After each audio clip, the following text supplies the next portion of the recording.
Good morning everyone and welcome to the class.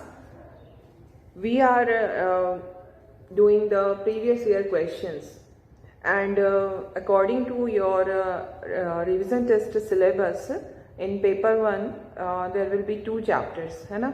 The first is Cold War. We have discussed important previous year questions from chapter 1 है ना. And now the next chapter which is in your syllabus of paper 1 of RT3 is this globalization, which is the last chapter of the first book. तो इस globalization के अंदर हम लोग देखेंगे कि what are the important questions which have come in the previous years. उसको आज की क्लास में हम लोग डिस्कस करेंगे and hopefully it will be beneficial for you if you put some effort from your side also है ना. It is very much required that you must put in effort. Okay, तो एक जो बहुत ही important question इसके अंदर हमें आता है वो है globalization is a multi-dimensional concept. Explain.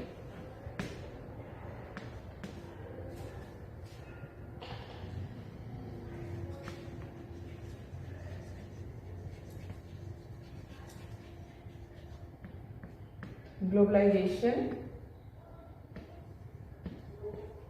is a multi-dimensional concept. Explain.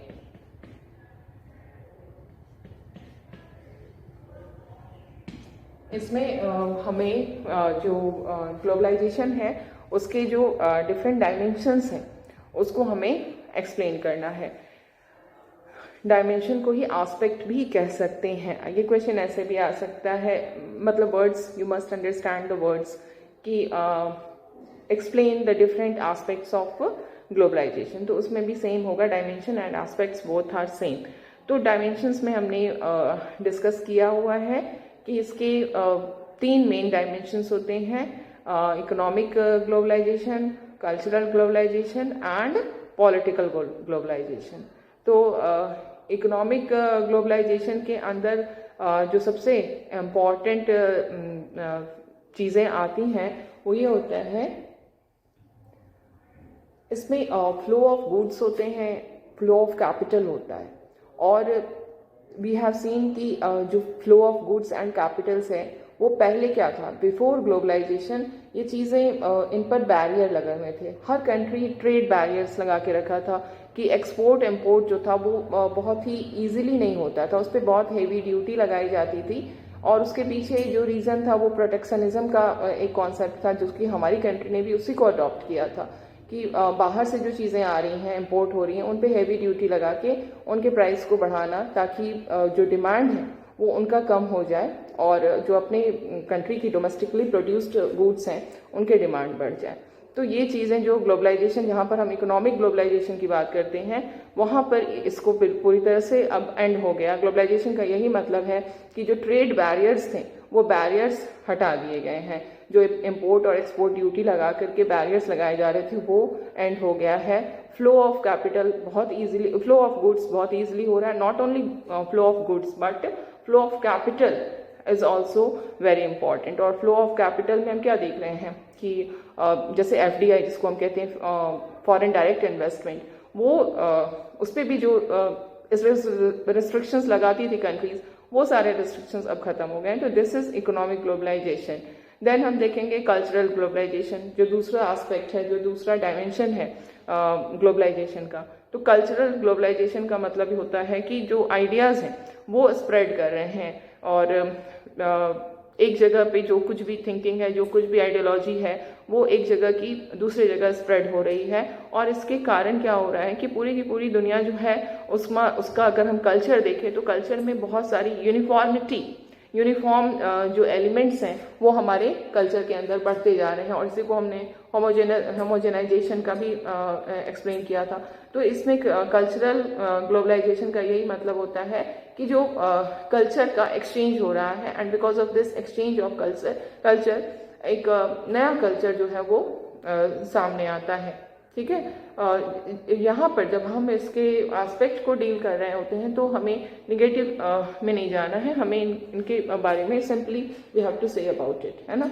And then जो थर्ड हमारा डायमेंशन है वो है political dimension.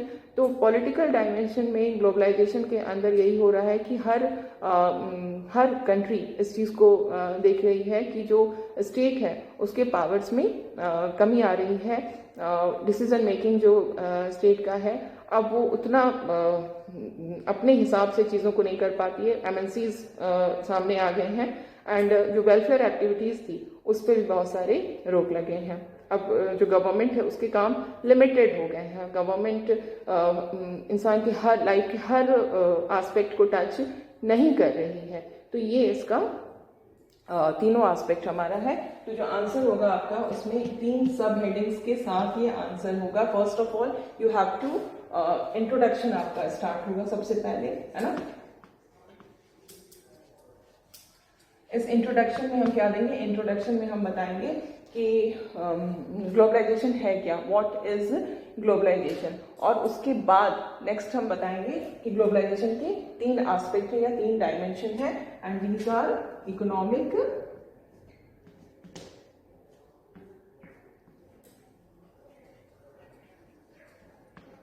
Cultural and political. ठीक है, ये तीनों अलग अलग सब हेडिंग देके उसको एक्सप्लेन करना होगा। तो इस तरह से हमारा ये क्वेश्चन हो जाता है। इसके बाद नेक्स्ट क्वेश्चन जो कि बहुत ही इंपॉर्टेंट क्वेश्चन है वो है कि what are the factors which are responsible for bringing this globalisation, और वी कैन ऑल्सो से कि highlight the causes of globalisation. Factors या कॉजेज बोथ आर सेम। ठीक है, तो इसको अभी हम लोग I am writing down the question, then we will discuss the answer.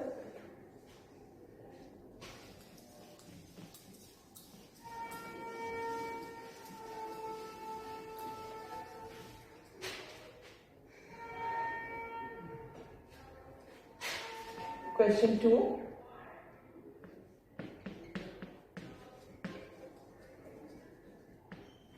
Explain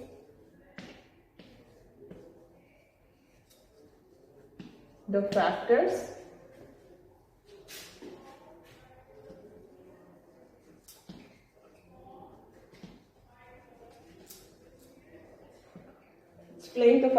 responsible for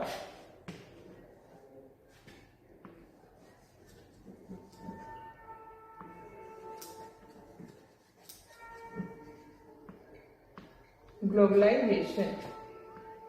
Okay. तो कौन से फैक्टर्स हैं जिसके कारण ग्लोबलाइजेशन जो है वो हो रहा है। ठीक है, तो इसमें हमारा जो इंट्रोडक्शन होगा, सबसे पहले तो इंट्रोडक्शन को जरूर एकदम मस्ट है आपका इंट्रोडक्शन होना। इंट्रोडक्शन 3-4 सेंटेंसेस जरूर होने चाहिए। तो यहाँ पर जो इंट्रोडक्शन आएगा वो हम ये कहेंगे कि ग्लोबलाइजेशन जो है ऐसी कोई बात नहीं है कि globalisation has started only in the modern period और रिसेंटली, ऐसी बात नहीं है। ग्लोबलाइजेशन का जो कॉन्सेप्ट है it was there from the beginning of the civilisation, we can say. जब से सिविलाइजेशन स्टार्ट हुआ तब से कहीं ना कहीं किसी न किसी फॉर्म में ये ग्लोबलाइजेशन का भी कॉन्सेप्ट था। चीज़ों का आना जाना, लोगों का आना जाना शुरू से एंशिएंट टाइम से होता रहा है ना। तो ग्लोबलाइजेशन ऐसी चीज़ नहीं है जो कि मॉडर्न टाइम में ही, रिसेंट ईयर्स में ही हम उसको देख रहे हैं, बल्कि एंशिएंट टाइम से ये कॉन्सेप्ट जो है वो काम कर रहा था। But we must agree that the intensity, the degree of this globalization has increased in recent year, and there are some factors responsible for increasing the degree of globalization in recent years. ठीक है, अब हमारा आएगा कि वो कौन से factors हैं जिसके कारण ये डिग्री ऑफ जो ग्लोबलाइजेशन है वो बढ़ा है। तो इसमें हमारा जो फर्स्ट फैक्टर है वो तो वही advancement of technology, especially in the field of communication and transportation. Communication और ट्रांसपोर्टेशन के फील्ड में जो टेक्नोलॉजिकल एडवांसमेंट हुए हैं, they are responsible for this globalisation. क्योंकि अब जैसे इंटरनेट है, कंप्यूटर है, इन सब चीज़ों के कारण हमारा कम्युनिकेशन बहुत ही आसान हो गया है। किसी भी एक जगह पे बैठा हुआ आदमी दूसरी जगह पे बहुत ही जल्दी, इजीली, बहुत ही कम खर्चे में भी और कम समय में भी हम कांटेक्ट में आ सकते हैं। तो इससे हमारा ग्लोबलाइजेशन को एक स्ट्रेंथ मिला, तभी ग्लोबलाइजेशन इतने बड़े स्केल पे हो पाया है। ठीक है। और नेक्स्ट जो इसमें हमारा फैक्टर होगा वो होगा कि जो लोग हैं वो भी अब ये समझ चुके हैं कि हम सब एक दूसरे से जुड़े हुए हैं। We all are interconnected. और आज के समय में जिस तरह के प्रॉब्लम्स हमारे सामने आ रहे हैं, उन प्रॉब्लम्स को कुछ ऐसे जो नेचर है उन प्रॉब्लम्स का वो ऐसा है कि they can not be solve by a single country. जैसे अभी तो फिलहाल हम we all are experiencing this problem. जैसे जो पैंडेमिक है, इसमें it is not in the hand of a single country कि कोई एक कंट्री इसको सॉल्व कर दे। इस तरह की जब भी प्रॉब्लम आएंगी, जब भी इस तरह की डिजीज आती है, तो ये सारी कंट्रीज आपस में मिलकर ही इसको सॉल्व कर सकते हैं। अभी वैक्सीनेशन स्टार्ट हो गया है, तो इसमें वैक्सीनेशन में ऐसी तो बात नहीं है कि जिस कंट्री में टेक्नोलॉजिकल एडवांसमेंट नहीं था, जो कंट्री अपनी वैक्सीन डेवलप नहीं कर पाई, उसको वैक्सीन नहीं मिल रहा, वो भी वैक्सीन उसे भी मिल रहा है, चाहे वो ऑक्सफोर्ड ने डेवलप किया हो, मॉडर्ना ने डेवलप किया हो, पूरे सबको मिल रहा है। तो ये क्या है, ये क्यों है? Because of globalisation. तो हमारा जो इंटरकनेक्टेडनेस है, ये जो फीलिंग हमारी है, ये हमको एक दूसरे से जोड़ता है, और ये ग्लोबलाइजेशन के लिए बहुत ही ज़्यादा रिस्पॉन्सिबल रीज़न माना जाता है। So these are the two reasons, यही दो फैक्टर हैं। इसके अलावे भी अगर हम जैसे जो आपके एनसीईआरटी बुक के अंदर दिया है, यही दो फैक्टर दिए हुए। अगर इंक्रीज करना चाहें आप आंसर को, सपोज 4 पॉइंट्स अगर पूछ रहा है, जो क्वेश्चन है इसमें आ गया एक्सप्लेन द 4 फैक्टर्स, तो आप क्या करेंगे? हमारी बुक में तो 2 ही फैक्टर दिया है, तो वैसे केस में हम इसको कुछ और भी चीज़ें ऐड कर सकते हैं। पहले मैं वो दोनों पॉइंट लिखूंगी जो कि हमारे सिलेबस के अकॉर्डिंगली है। First is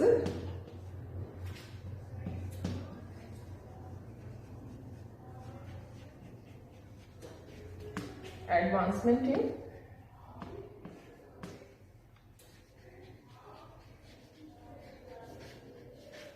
technology,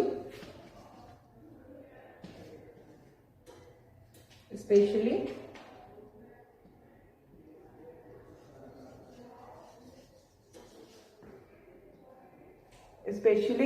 in the field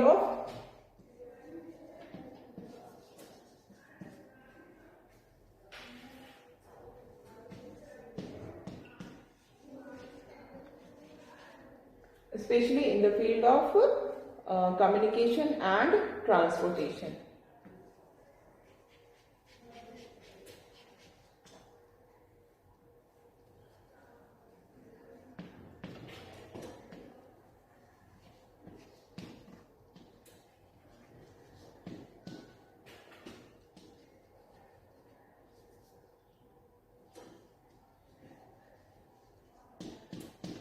ठीक है। तो ये जो है advancement in technology specially in the field of communication and transportation, इसमें आपको एलाबोरेट करना होगा इस पॉइंट को। और देन हमारा जो नेक्स्ट पॉइंट होगा वो है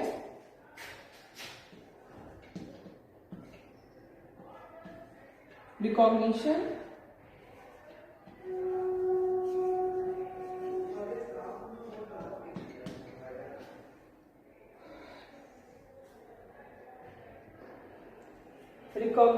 of the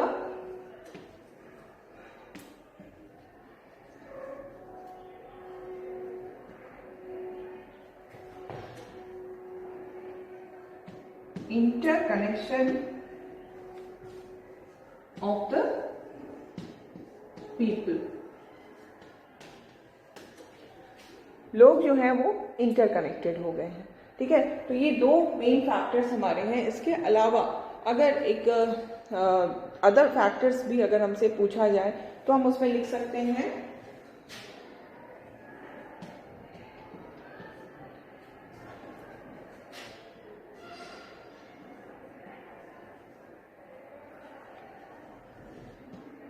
reduction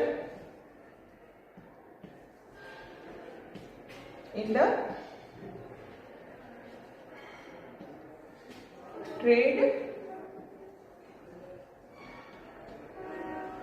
बैरियर्स। जो ट्रेड बैरियर्स लगे हुए हैं जिसको हमने अभी डिस्कस किया था कि ग्लोबलाइजेशन का मतलब ही यही होता है कि ट्रेड बैरियर्स को कम करना, तो हर कंट्री ने इस तरह की पॉलिसी को अडॉप्ट किया जिसमें कि ट्रेड बैरियर्स को रिड्यूस किया गया। तो इस because of this reduction in the trade barrier this globalisation become possible. And then हमारे पास एक फोर्थ पॉइंट भी, फोर्थ फैक्टर अगर ऐड करना हुआ तो हम ये भी कर सकते हैं कि the role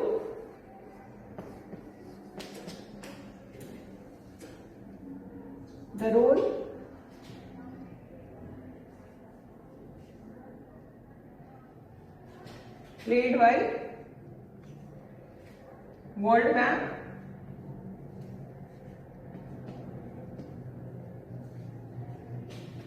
and IMF, international monetary fund और वर्ल्ड बैंक ने जो रोल प्ले किया है that is also responsible for bringing this globalisation. Actually हमने इसको जब ये चैप्टर डिस्कस किया था तो आई टोल्ड यू कि if we see the root cause of this globalisation that lies in the disintegration of USSR. Actually जो USSR का डिसइंटीग्रेशन होता है, कोल्ड वॉर में यूएसए की जीत होती है, उसके बाद से पूरी दुनिया में क्या होता है कि capitalism, the whole world started to move towards capitalism in the guidance of this IMF and World Bank. उनकी तरफ से प्रेशर भी आता है।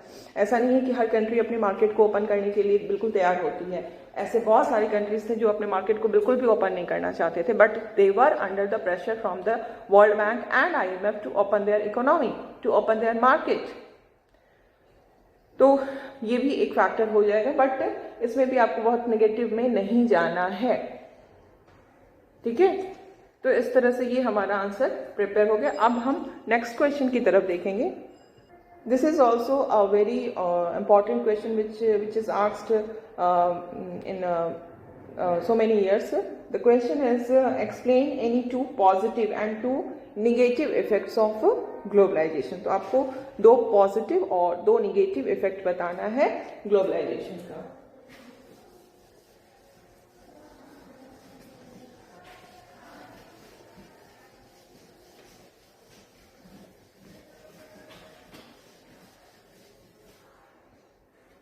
The question is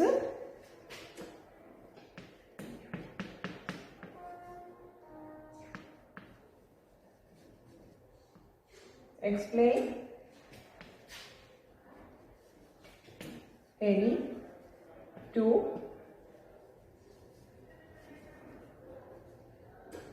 negative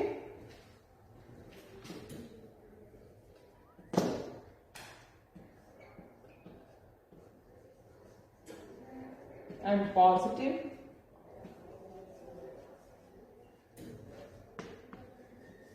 effect of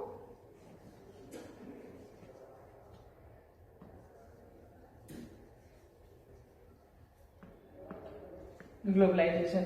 अब जो इस तरह के जो क्वेश्चन है इसमें क्या है कि the question is only about negative and positive.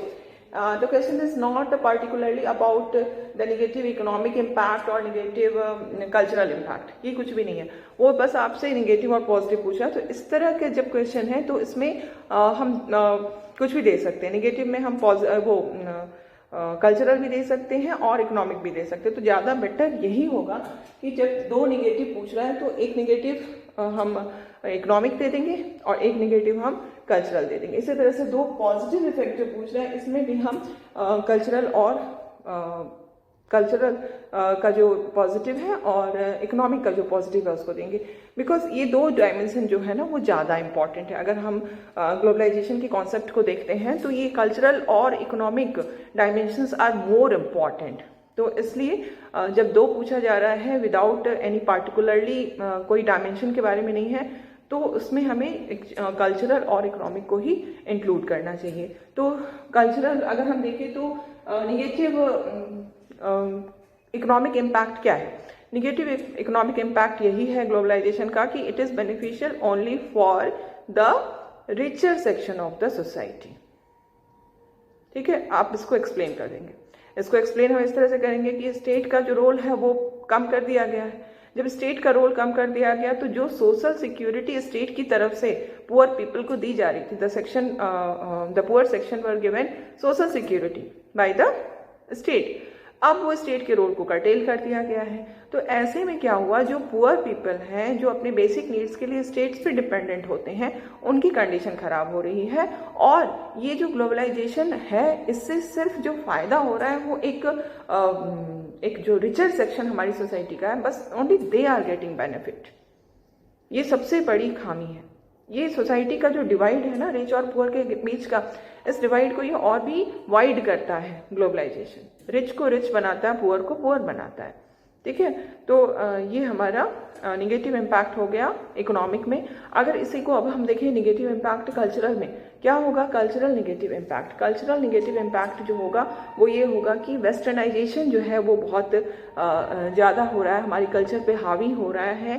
The culture, western culture is becoming dominant, and people are forgetting their own culture, and everyone is just blindly following the culture of the West. This is the negative impact. अब इसके बाद हम फिर positive pay आएंगे। Positive economic impact क्या होगा? Positive impact यही होगा कि जो ग्रोथ रेट है, इकोनॉमिक के ग्रोथ रेट है, उसको इसने काफ़ी इंक्रीज कर दिया है। हम अपनी कंट्री को ही अगर देखें तो आफ्टर दिस ग्लोबलाइजेशन, जब 91 में हमने न्यू पॉलिसी को अडॉप्ट किया और ग्लोबलाइजेशन हमारी कंट्री में स्टार्ट हुई, तो we have experienced higher rate of economic growth. 7-8% तक जाने लगा, जबकि पहले ये हमारा 3 से 4% होता था। तो ये जो उछाल, जिसको हम कहेंगे जंप, जो आ रहा है इकोनॉमिक ग्रोथ में, that is because of this globalisation, है ना। तो ये एक हमारा पॉजिटिव इम्पैक्ट हो गया इन इकोनॉमी। इसी तरह से अगर हम कल्चर में भी पॉजिटिव इम्पैक्ट देखें तो हम ये कहेंगे कि ये अभी तो हमने कहा निगेटिव में कि वेस्टर्नाइजेशन हो रहा है, but at the same time what we find that there is exchange of the exchange of culture is not one way, actually it's two way exchange of culture, क्योंकि we find some element of our culture is going to the western country also, like जैसे हमने example बताया था कि खादी के blue jeans पे जब हम खादी का कुर्ता पहनते हैं तो that is the best example of two way exchange of culture, because jeans जो है वो वेस्टर्न कल्चर से आ रहा है, बट जो खादी का कुर्ता है वो हमारे इंडियन कल्चर का है। तो ये क्या है, ये हमने अपने एलिमेंट भी हमारा मौजूद है और दूसरे एलिमेंट को भी हमने जगह दी है। या फिर कल्चरल में एक दूसरा भी हम लिख सकते हैं कि कल्चरल ग्लोबलाइजेशन के कारण क्या हुआ है कि इसने हमारे ऑप्शंस को बंद नहीं किया है। ऐसा नहीं कि हमारे सामने अब सिर्फ वेस्टर्न का ही ऑप्शन है, इसने हमारे actually it has increased the number of options in front of us, that is the main thing. ये ज़्यादा अच्छा पॉइंट होगा, इंस्टेड ऑफ वो कि हमारा कल्चर भी वहाँ चला गया, उससे ज़्यादा अच्छा पॉइंट ये होगा कि इन दोनों, मतलब दोनों ही पॉजिटिव में है, you can write any one of them.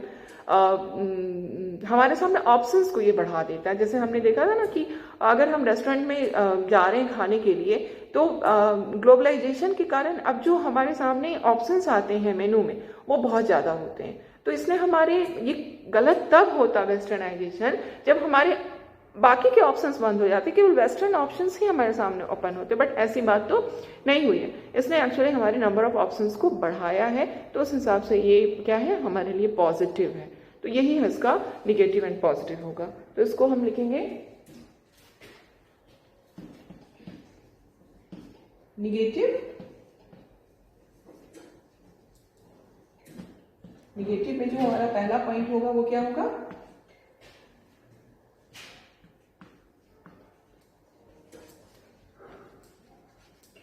beneficial only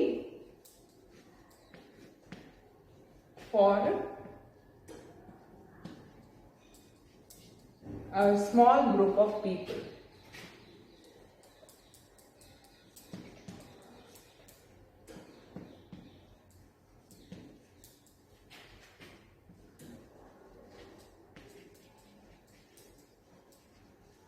and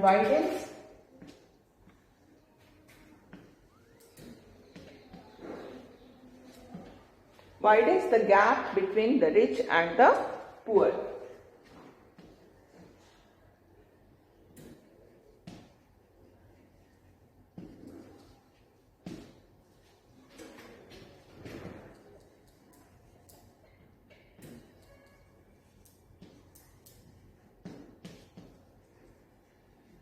ठीक है, ये निगेटिव का पहला पॉइंट हुआ। अब निगेटिव का हम सेकेंड पॉइंट देखेंगे, वो क्या है?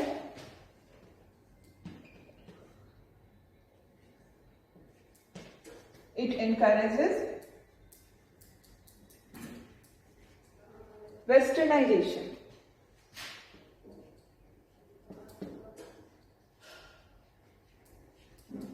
It encourages westernization, which leads to homogenization of culture.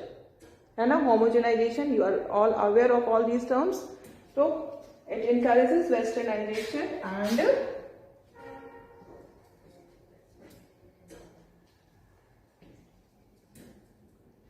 and leads to, you can also write leads to homogeneous culture. Okay.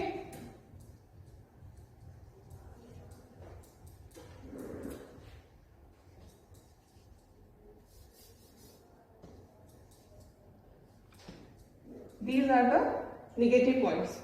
अब हमें देना है positive points. And what will be the positive points जो हम डिस्कस कर चुके हैं.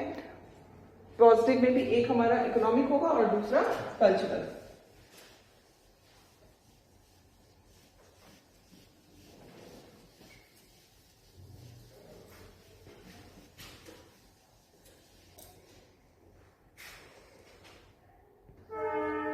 So positive effects में फर्स्ट हम इकोनॉमिक लिखेंगे. It causes higher growth rate of economy.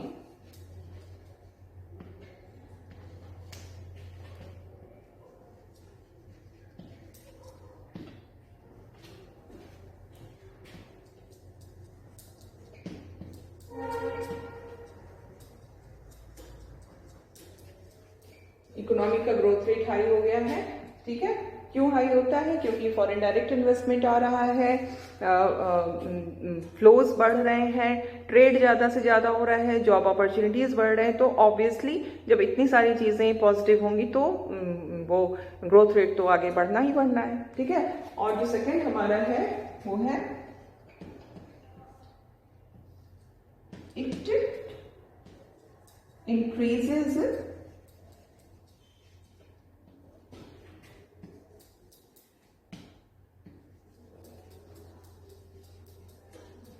the number of options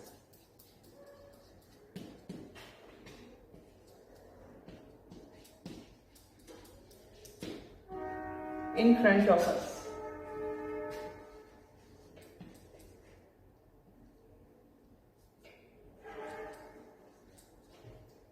And leads to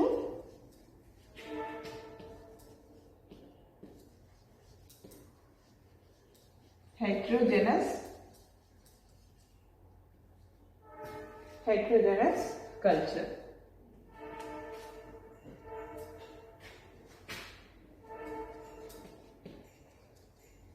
यहाँ पे कई बार ऐसा कंफ्यूजन हो जाता है कि ये दोनों सेल्फ कॉन्ट्राडिक्टरी चीजें हैं. एक बार आप कह रहे हैं कि होमोजेनस कल्चर कर देता है, एक बार आप कह रहे हैं कि हेट्रोजेनस कल्चर कर देता है. तो इसमें दोनों चीजें हैं. ऊपर से अगर हम देखते हैं तो हमें लगता है कि कल्चर होमोजेनस हो गया है, लेकिन एक्चुअली इट्स नॉट होमोजेनाइजेशन, क्योंकि ये वन वे एक्सचेंज नहीं है, it's a two way exchange. And this two way exchange is leading to heterogeneous culture. That is important to understand. तो ये दोनों चीजें एक साथ हैं. जब हम पॉजिटिव बताएंगे तो हेट्रोजेनस बोलेंगे, जब निगेटिव बताएंगे तो होमोजेनस बोलेंगे. There should not be any kind of confusion. Homogeneous जब भी कल्चर होता है तो वो अच्छा नहीं होता है. अगर जैसे हमारी कंट्री को ही देख लें, इतनी डाइवर्सिटी है रिलीजन की, कल्चर की, लैंग्वेज की. तो ये जो डाइवर्सिटी होती है ये क्या करती है? हेट्रोजेनस बना रहा है हमारी सोसाइटी को. और ये हेट्रोजेनस होना जो है वो हमेशा पॉजिटिव होता है. हेट्रोजेनस बनाने का हमने मौका दिया that is the important thing ना। हमारी गवर्नमेंट ने सप्रेस नहीं किया, हमारी कॉन्स्टिट्यूशन ने सप्रेस नहीं किया, तभी तो होमोजेनस नहीं हुआ, हेट्रोजेनस हो गया। तो हेट्रोजेनस होना हमेशा पॉजिटिव होता है, होमोजेनस होना नेगेटिव होता है, क्योंकि आपने सप्रेस करके उसको होमोजेनस बना दिया। तो यहाँ पर हमको दोनों पॉइंट्स को समझना है कि जब हम नेगेटिव बता रहे हैं तो उसको हम होमोजेनस कह रहे हैं, लेकिन एक्चुअली वो उसमें अदर एलिमेंट्स भी मौजूद है, and that is why it is called heterogeneous culture. Okay, so with this we have done the questions of this chapter. Now we will meet in the next class.